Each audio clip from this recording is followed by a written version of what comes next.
আমাদের সমমনা 11 দলের পক্ষ থেকে যে নির্বাচনী জোট হতে যাচ্ছে এবং যেই জোটে পক্ষ থেকে আমরা আজকে পঞ্চগড় 1 আসনে আমি জাতীয় নাগরিক পার্টি এনসিপির উত্তরাঞ্চলের মুখ্য সংগঠক মোহাম্মদ সার্জিস আলম আমি আমার যে মনোনয়ন ফর্ম সেটা আমি দাখিল করেছি। আমার সাথে পঞ্চগড় জেলা জামায়াতের সম্মানিত আমির সাহেব এবং সম্মানিত সেক্রেটারি জেনারেল সাহেব রয়েছেন। আজকে আমরা এখানে যে মনোনয়ন ফর্ম দাখিল করেছি, অনেক আশা আকাঙ্ক্ষা স্বপ্ন নিয়ে আমরা এই মনোনয়ন ফর্মটি দাখিল করেছি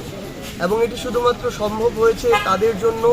যারা 2024 সালের অভ্যুত্থানে নিজেদের জীবন দিয়ে রক্ত দিয়ে অঙ্গ হারিয়ে অনেক অনেক ত্যাগ করে এই 24-এর অভ্যুত্থান পরবর্তী বাংলাদেশ নিয়ে এসেছে। আমরা আজকের দিনে তাদেরকে শ্রদ্ধা ভরে স্মরণ করছি এবং আমরা আমাদের জায়গা থেকে মনে করি যে আমরা যদি তাদের ওই আকাঙ্ক্ষাগুলো যে আকাঙ্ক্ষাগুলোকে ধারণ করে তারা রাজপথে নেমেছিল, এত ত্যাগ করেছে, সেগুলোর যদি আগামীর বাংলাদেশে আমরা বাস্তবায়ন করতে পারি তাহলেই আজকের এই মনোনয়ন দাখিল এবং নির্বাচনে প্রতিদ্বন্দ্বিতা সার্থক হবে। আগামীর বাংলাদেশে আমাদের এই নির্বাচনী জোট সংস্কারের জন্য লড়াই করবে, বাংলাদেশের মানুষের স্বস্তির জন্য দুর্নীতির বিরুদ্ধে লড়াই করবে এবং বাংলাদেশের সার্বভৌমত্ব স্বাধীনতা এবং সম্মানের প্রশ্নে পৃথিবীর যে কোনো দেশের যে কোনো শক্তির আধিপত্যবাদের বিরুদ্ধে লড়াই করবে। আমরা এই ঐক্যবদ্ধ লক্ষ্য নিয়ে আমাদের এই পঞ্চগড় 1 আসনে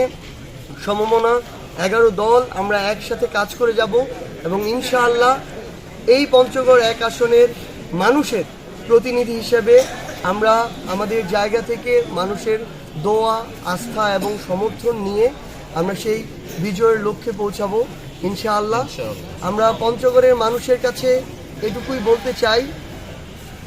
যে আজকে এই পরিবর্তিত পরিস্থিতিতে আমরা একটা লড়াই সংগ্রাম একটা আকাঙ্ক্ষা স্বপ্ন নিয়ে আজকে এই জায়গায় দাঁড়িয়েছি। আমাদের হয়তো এই জায়গায় দাঁড়ানোর কথা ছিল না, কিন্তু যে ঘুমে ধরা সিস্টেম এর বিরুদ্ধে আমরা আপনারা আমাদের পূর্ববর্তী প্রজন্ম পরবর্তী প্রজন্ম বছরের পর বছর যুগের পর যুগ ধরে লড়াই করেছে, কিন্তু সেই পুরাতন বন্দোবস্তের কোনো পরিবর্তন হয়নি। আমরা ঐক্যবদ্ধভাবে সেই পুরাতন ঘুণে ধরা বন্দোবস্ত ভেঙে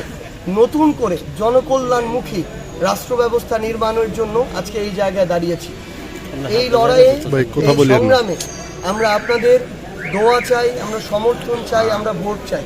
ইনশাআল্লাহ আপনারা যদি আপনাদের জায়গা থেকে আমাদের উপরে সেই আস্থাটুকু রাখেন, আমরা আমৃত্যু আপনাদের কাছে এইটুকু আমরা ওয়াদা করতে চাই, আমৃত্যু আমরা আপনাদের এই আমানতের কখনো খেয়ানত করব না। আমরা সবশেষে এইটুকুই বলতে চাই, আগামীর এই পঞ্চগড় বিনির্মাণে আমরা সকল রাজনৈতিক দল মত ঐক্যবদ্ধভাবে যারা ভালোর পক্ষে থাকবে, ন্যায়ের পক্ষে থাকবে, জনগণের পক্ষে থাকবে, তাদের সাথে আমরা কাঁধে কাঁধ মিলিয়ে কাজ করে যাব